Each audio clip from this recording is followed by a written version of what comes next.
The dodo seemed so bizarre and comical that by the 18th century, some scientists doubted it had ever existed at all.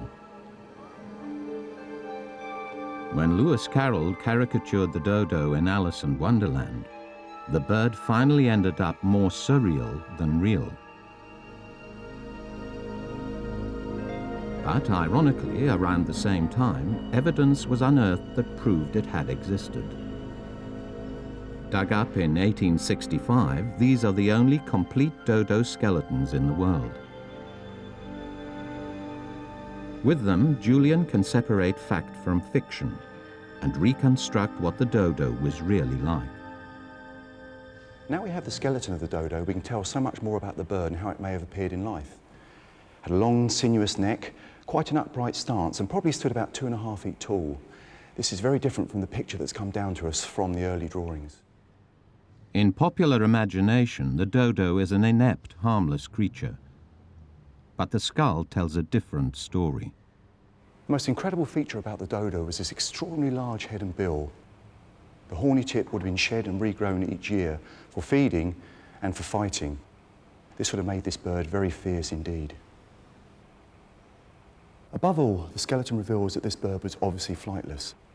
Had small withered wings, roughly the size of chickens. And to support this huge bulk, it needed strong, robust, sturdy legs.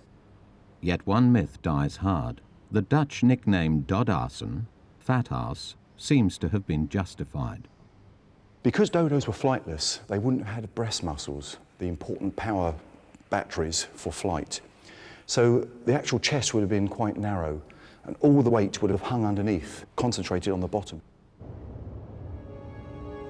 But the skeletons tell us nothing about how the bird lived, what it ate, and why ultimately it died out. Pockets of native trees are rare amongst the sugarcane. But for Julian, they're precisely the kind of habitat that might have sustained the dodo. Tall and slender trees leave the forest floor open for feeding. This Mauritius dry forest was the dodo's world. It's where it fought, fed and bred. It was dominated by these wonderful trees such as ebony, and also by a unique palm flora. These species produced prodigious amounts of fruit throughout the year, and the forest floors would have been covered with them. Species such as hurricane palm, screw pines, bottle palms, and of course ebony. This has almost certainly been the mainstay of the dodo's diet, and armed with that huge bill, it would have swallowed any of these whole.